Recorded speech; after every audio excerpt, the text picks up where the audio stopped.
नमस्कार, बुलेटिन में आप सबका बहुत बहुत स्वागत है। मैं हूं आप सबके साथ अनूप। सबसे पहले न्यूज 18 ने आप सबसे गुजारिश कर रहा है कि आप अपने घर में रहें, बाहर नहीं निकले। लॉकडाउन को हल्के में मत लीजिए। इस वायरस को हराने का यही एक सबसे बेहतर तरीका है। इसलिए घर पर रहिए, सुरक्षित रहिए और दूसरों को भी सुरक्षित रखिए। और चलिए अब अपडेट जान लेते हैं कोरोना को लेकर क्या कुछ अपडेट है देश भर में। हम देश भर की बात करते हैं तो देश भर में भारत में कोरोना के कुल 6,761 मामले अब तक सामने आए हैं। वहीं 516 मरीज स्वस्थ हुए हैं। कोरोना मरीज जो स्वस्थ हुए हैं वहीं 206 मरीजों की अब तक मौत भी हुई है। बिहार का अपडेट जान लेते हैं। देखिए, बिहार में अब तक 60 मरीज मिले हैं कोरोना पॉजिटिव। इनमें से 18 इलाज के बाद ठीक हो गए, वहीं एक की मौत भी हो चुकी है। और देखिए देश का हाल जानते हैं। 24 घंटे में देश में 896 मामले सामने आए हैं। 24 घंटे में 33 लोगों की मौत भी हुई है, जान गई है 33 लोगों की। पंजाब में 1 मई तक लॉकडाउन को बढ़ा दिया गया है। पंजाब सरकार ने फैसला लिया है। पंजाब में 30 अप्रैल तक कर्फ्यू की पाबंदी है, यानी बड़ी पाबंदी कर्फ्यू की। राजस्थान में 57 नए मामले सामने आए हैं। मध्य प्रदेश के इंदौर की बात करें तो इंदौर में कोरोना से 3 लोगों की जान चली गई है। तेलंगाना में मास्क पहनना अनिवार्य कर दिया गया है। गुजरात में जमात से जुड़े 1095 लोग हैं। डीजीपी ने इस बात का दावा किया है। सुप्रीम कोर्ट में कोरोना पर याचिका दाखिल की गई है। घर घर जाकर कोरोना की जांच होगी।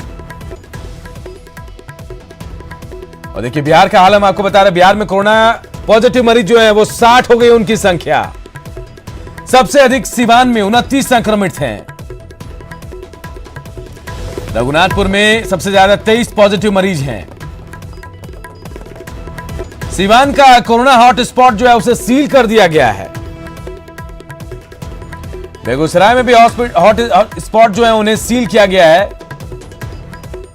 लखीसराय की बात कर रहे हैं तो यहां पॉजिटिव मरीज नेगेटिव हुए हैं। एनएमसीएच में मरीज को छुट्टी मिल गई है। इधर नेपाल से संक्रमितों के घुसपैठ की बड़ी साजिश का खुलासा हुआ है। नेपाल से सटे जो बॉर्डर के इलाके उनको सील कर दिया गया है। बाकायदा सीसीटीवी से निगरानी रखी जा रही है। और देखिए झारखंड का अपडेट जान लेते हैं कोरोना को लेकर। अब तक 14 कोरोना मरीज मिले झारखंड में।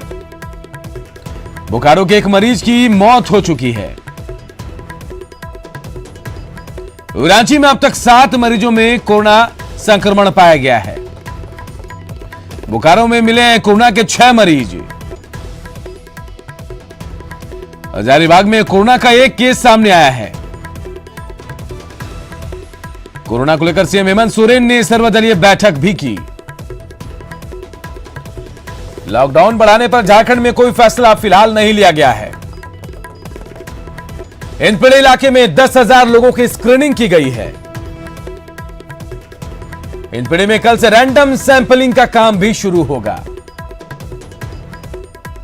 उधर बोकारो में क्वारंटीन पर 41 स्वास्थ्यकर्मियों को भेजा गया है।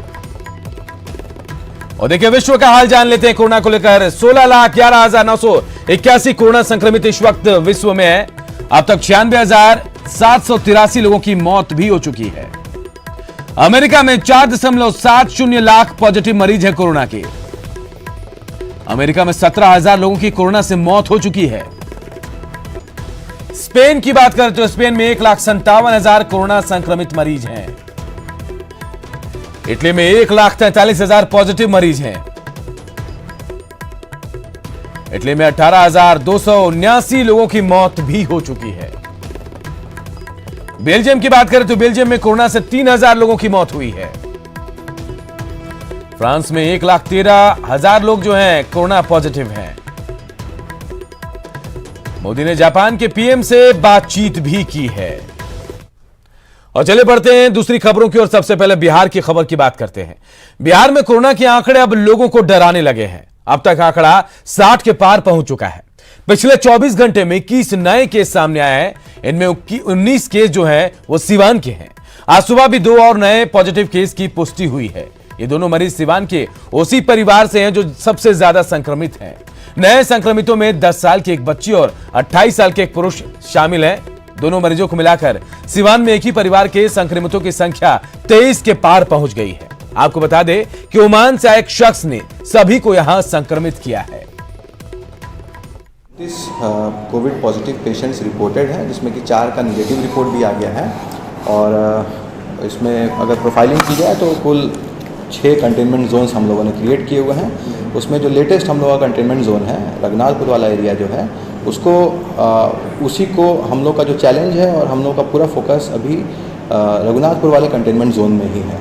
तो एज़ पर प्रोटोकॉल 3 किलोमीटर का एरिया रेडियस के हिसाब से 3 किलोमीटर का जो एरिया था वो 3 तारीख को ही जिस दिन पॉजिटिव आया था उसी दिन हम लोगों ने सील कर दिया था। स्ट्रैटेजी भी यही है कि जहाँ से कोई पॉजिटिव केस निकलता है तो पूरा उसको 3 किलोमीटर की रेडियस में सील करना होता है और उसके बाद फिर माइक्रो मैनेजमेंट फिर हम लोगों के ऊपर डिपेंड करता है। जैसे इस पर्टिकुलर रघुनाथपुर वाले केस में हम लोग का एक ऑब्जर्वेशन है कि जितने भी केसेज हैं वो उस जगह को यदि आप देखें मैपिंग करें तो बहुत कंजेस्टेड सा है। तो 200 मीटर के अंदर ही फिलहाल ये प्रॉब्लम कंटेन्ड है, क्योंकि जो भी 119 लोग उसके जो भी पॉसिबल कॉन्टैक्ट्स हो सकते हैं रिमोटेस्ट जो उसने रिपोर्ट किया और भी हम लोगों ने जिस माध्यम से पता लगाया है वो सारे लोग वहीं पे हैं।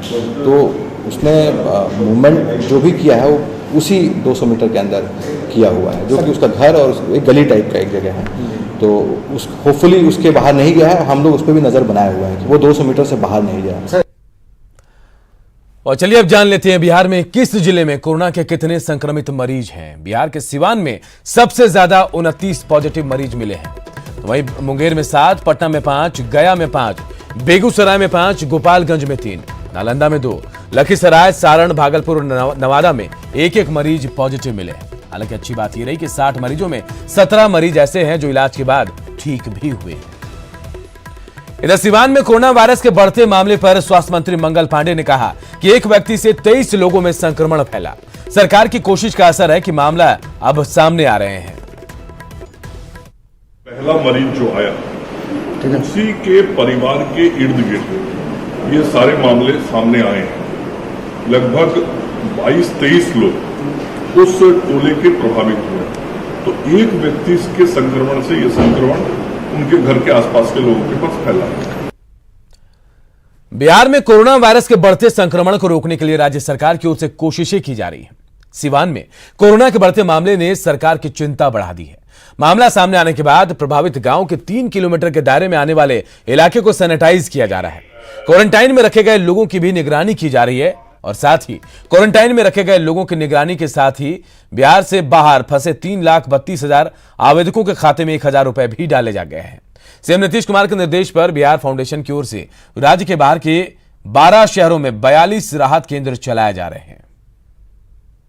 आपदा राहत केंद्र हमारे चल रहे हैं, वो 150 चल रहे हैं और इनमें अभी आज बेनिफिशरीज की जो संख्या है वो 20,000 से थोड़ी अधिक है। जो क्वारंटाइन सेंटर्स पंचायत स्तर पर स्कूलों में इस्टेब्लिश किए गए हैं उनकी संख्या 3,198 3198 है और इनमें अभी 32,488 लोग आवासित हैं।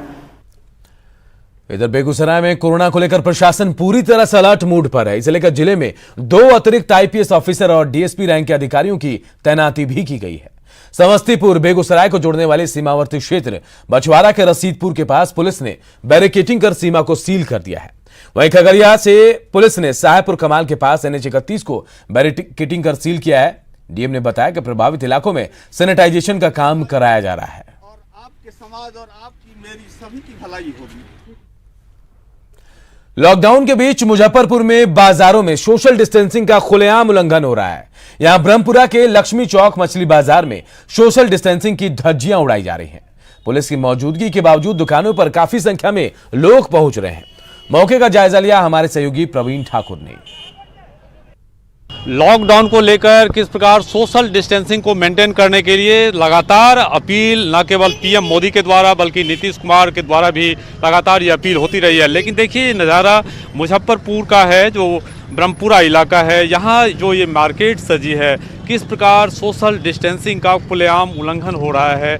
यहाँ ये मछली का मार्केट है, मीट की दुकानें भी सजी हुई है और काफ़ी संख्या में लोग हर एक दुकानों पर एक दूसरे से सटे हुए हैं और सोशल डिस्टेंसिंग का खुलेआम उल्लंघन हो रहा है। प्रशासन जो है ये नौटंकी बना के रखे हैं मछली मंडी को। ये लॉकडाउन है कि मजाक डाउन है, इस पर कार्रवाई होनी चाहिए। ये मछली मंडी को बंद करना चाहिए। अभी तो मैं छटपटा रहा हूँ बड़े पदाधिकारी से बात करने के लिए, मैं डीजीपी को जा रहा हूँ फोन जी जी, पंकज मार्केट से आना हुआ, कहीं सही नहीं मिलता है तो यहाँ सोचे आए मछली लेने, लेकिन इतनी भीड़ है जो भीड़ देख करके भीड़ का हिस्सा है, हम नहीं लिए, चल दिए, भीड़ से हट गए। ये सब्जी है। पंकज मार्केट देखिए, जो पढ़े लिखे लोग हैं, शहरी क्षेत्र के लोग हैं, वो भी इस बात को नहीं मान रहे हैं। तो लॉकडाउन का पूरी तरह उल्लंघन हो रहा है। शहर के में तमाम बड़े अधिकारी, पुलिस के और जिला प्रशासन के, खुद डीएम और कमिश्नर तक यहाँ हैं, लेकिन इस प्रकार का दृश्य डरावना है। ये किसी के लिए भी अच्छा नहीं है। और जिस प्रकार तबलीगी मरकज के 100 से अधिक लोग अब भी ट्रेसलेस हैं, ऐसे में ये चुनौती है और ये खतरनाक तस्वीर है जो लोगों की जिंदगी के साथ खिलवाड़ कर सकता है। कैमरामैन संजीव के साथ प्रवीण ठाकुर, न्यूज़ 18 मुजफ्फरपुर। तो लोग मुजफ्फरपुर में खुद ही खतरा मोल ले रहे हैं और सोशल डिस्टेंसिंग की धज्जियां उड़ा रहे हैं। इधर कोरोना वायरस के बढ़ते संक्रमण और लॉकडाउन की वजह से स्कूल कॉलेज बंद हैं। पटना विश्वविद्यालय में बीए फाइनल ईयर का एक पेपर बाकी है। विश्वविद्यालय के कुलपति का कहना है कि स्थिति सामान्य होने के बाद 1 हफ्ते के अंदर परीक्षा ले ली जाएगी। छात्रों की पढ़ाई बाधित ना हो, इसके लिए वेबसाइट पर ऑनलाइन स्टडी मटेरियल भी डाला जा रहा है। हमारे साथ पटना विश्वविद्यालय के कुलपति प्रोफेसर रास बिहारी सिंह जी हैं। सर, क्या आपने सोचा है इस लॉकडाउन में कैसे छात्रों का कोर्स पूरा हो, जो पार्ट 1 पार्ट 2 के हैं, और पार्ट 3 का तो परीक्षा भी लगभग हो चुका है, मात्र 1 आध पेपर ही बाकी है, कैसे पूरा होगा ये सब? देखिए, ये लॉकडाउन एक ऐसे समय में आया जबकि विश्वविद्यालयों में और ख़ासकर पटना विश्वविद्यालय में हमारा सभी कैलेंडर बहुत ही क्रिटिकल स्टेज में था, चाहे वो नामांकन का हो या परीक्षा का हो।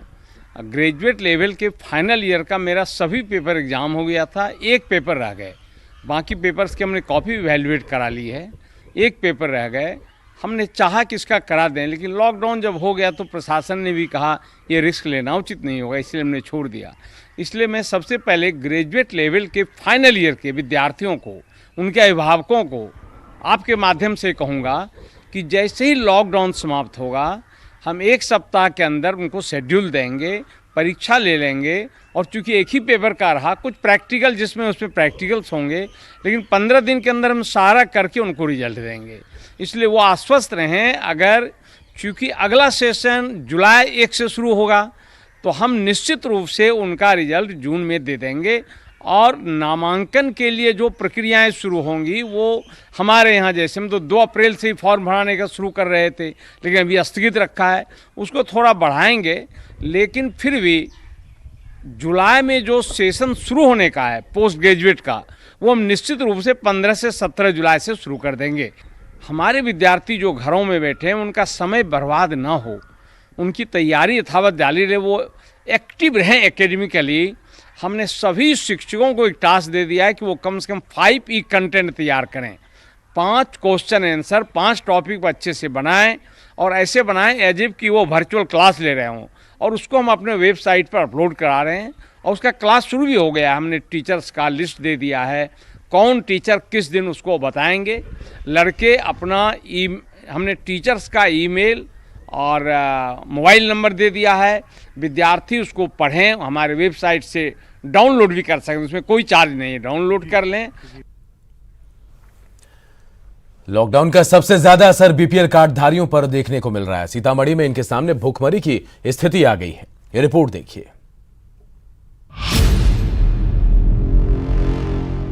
कोरोना के कारण देश भर में लॉकडाउन होते ही कई कंपनियां बंद हो गई, जिससे लाखों की संख्या में कामगार बेरोजगार हो गए और अपने घरों को लौट गए। महानगरों में काम करने वाले सीतामढ़ी के मजदूर भी वापस आए हैं। इनके सामने रोजी रोटी की समस्या मुंह बाए खड़ी है। गरीबी रेखा से नीचे गुजर बसर करने वाले लोगों को 3 महीने का अनाज मुफ्त देने की घोषणा सरकार ने कर रखी है, लेकिन इसका लाभ इन्हें नहीं मिल पा रहा है। 15-20 दिन से अभी बैठे हुए हैं, कोई मतलब काम धंधा भी नहीं हो रहा है। जो सरकार भी अभी जो बतलाए हैं फ्री में जो मुफ्त मिल रहा है वो भी नहीं मिल रहा है, और जो हम लोग का अभी कमाई धमाई सब बंद है। बहुत दिक्कत है। अभी सरकार के 3 महीना के कानून मिलल है तो वो न मिल रहा है, और बाद में बटकारू चल रहा है। सीतामढ़ी जिले की कुल आबादी 34,23,274 है, जिसमें से 30,74,000 परिवार खाद्य सुरक्षा योजना के तहत हर महीने लाभान्वित होते हैं। इन्हें सरकार न्यूनतम दर पर राशन उपलब्ध कराती है, लेकिन पॉस मशीन में डेटा एंट्री नहीं हो पाने की वजह से डीलर अनाज का वितरण नहीं कर पा रहे हैं। पॉस मशीन पे लोड होगा तब ना प्रिंट निकलेगा तो लोगों को राशन देंगे। प्रिंट नहीं निकल रहा है, प्रिंट नहीं निकल रहा है। और 3 महीने का राशन जो मिल रहा था तो वो अभी हम लोग को नहीं मिला है। नहीं मिला नहीं। अप्रैल माह के अनाज वितरण में पॉस मशीन बाधा बन रही है, जबकि 3 महीने का राशन अभी डीलर के पास पहुंचा ही नहीं है। इसे लेकर जब जिला आपूर्ति पदाधिकारी से सवाल किया गया तो उनकी क्या दलील थी, वो भी सुनिए। मार्च का खाद्यान्न बांटा गया है, अभी डाटा सिंक्रोनाइज हो रहा है हैदराबाद NIC से। पॉस कोई नहीं, आज संभावित है कि हो जाएगा। उसके बाद अप्रैल का राशन भी जो पैसा दे करके मिलता है, साथ ही साथ जो फ्री चावल मिलना है सरकार द्वारा घोषित है, वो भी शुरू हो जाएगा। बिहार में सिस्टम किस तरह से काम करता है, ये उसकी एक बानगी भर है। खैर, जिला खाद्यापूर्ति पदाधिकारी लोगों को जल्द राशन दिलाने का भरोसा दे रहे हैं। देखना होगा सीतामढ़ी के इन मजबूर कामगारों की मुसीबत कब दूर होती है। न्यूज़ 18 के लिए सीतामढ़ी से राकेश रंजन की रिपोर्ट। गया में NMCH के आइसोलेशन वार्ड में भर्ती महिला से छेड़खानी की शिकायत के बाद पुलिस और प्रशासन जांच में जुट गई है। SSP राजू मिश्रा ने बताया कि मीडिया के जरिए उन्हें इसकी जानकारी मिली है। मृतक के परिजनों ने मेडिकल थाने में केस दर्ज कराया है। फिलहाल पुलिस पूरे मामले की जांच कर रही है। वहीं DM अभिषेक सिंह की माने तो जिस वार्ड की घटना बताई जा रही है वहां हर वक्त कोई न कोई उपस्थित रहता है। फिर भी जांच में अगर कोई दोषी पाया गया तो उस पर कार्रवाई की जाएगी। वहीं पूर्व CM जीतन राम मांझी ने कहा कि अस्पताल के वार्ड में ऐसी वारदात की शिकायत मिलना गंभीर मामला है, इसकी उच्च लेवल पर जांच होनी चाहिए। मृतका थी, उसकी मां का बयान लिया गया है। मां के बयान के आधार पर हम लोगों ने जो है एक प्राथमिकी अंकित की है मगध मेडिकल थाने में। जो बयान है उसमें प्रथम दृष्टया रेप के आरोप नहीं लगाए हैं, छेड़खानी का आरोप लगाया गया है, और वो भी डॉक्टर्स के अगेंस्ट नहीं है, और कंपाउंडर शब्द का इस्तेमाल किया गया है। जब तक ये पूरा अनुसंधान पूरा नहीं हो जाता है तब तक हम लोगों को ऐसे किसी भी चीज़ से बचना चाहिए। और मैं आपको आश्वस्त करना चाहूँगा कि अगर इसको सही पाया जाता है किसी भी तरह का, तो उसमें जो भी दोषी उस पर जरूर कार्रवाई। कोरोना को लेकर कोई कंफ्यूजन ना रहे, लोगों को सही और पूरी जानकारी मिले, इसे लेकर न्यूज़ 18 ने कोरोना कंट्रोल रूम बनाया है, जहां पर हम दर्शकों के मन में उठ रहे सवालों का जवाब अपने एक्सपर्ट और डॉक्टर के जरिए देने की कोशिश कर रहे हैं। इसी कड़ी में मुंबई से आज RIL के डॉक्टर हितेंद्र वागले हमसे जुड़े और दर्शकों के सवालों का जवाब दिया और उनकी आशंकाओं को दूर किया।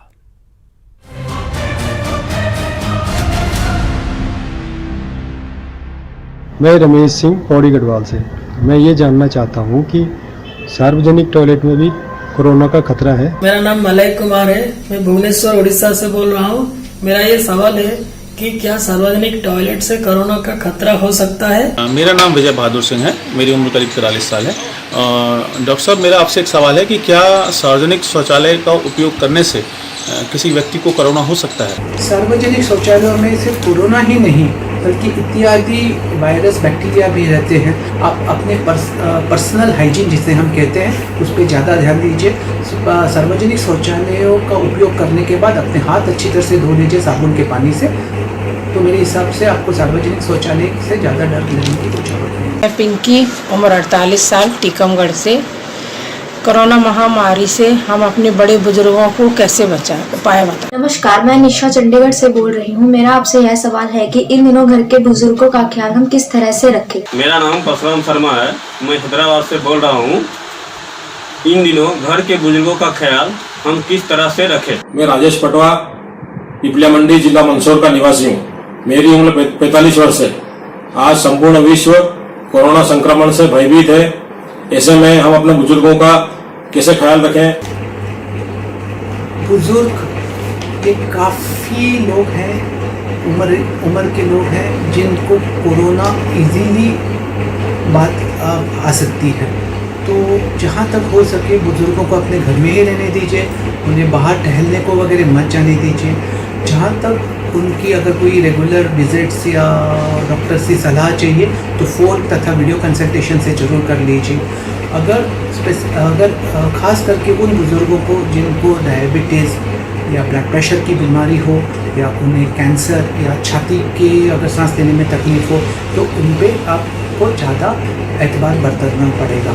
उनकी पर्सनल हाइजीन जिसे हम कहते हैं, चादर, उनके तो कपड़े अच्छी तरह से डेली धोने चाहिए और उनको अच्छी तरह से हम लोगों को केयर करना चाहिए।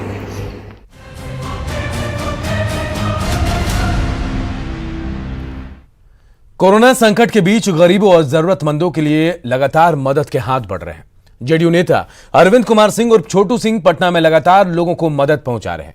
पोस्टल पार्क स्थित आवास पर सुबह और शाम जरूरतमंदों के बीच जरूरी राशन का वितरण किया जा रहा है। अरविंद कुमार सिंह ने सीएम नीतीश कुमार के कार्यों के बीच सराहना की। और एक बार फिर आपसे हम कहेंगे कि घर पर रहें, सुरक्षित रहें, लॉकडाउन का उल्लंघन ना करें और घर से ही जो काम है घर से ही करें। इस बुलेटिन में फिलहाल इतना ही, लेकिन खबरें लगातार जारी है। देखते रहिए न्यूज़ 18 बिहार झारखंड।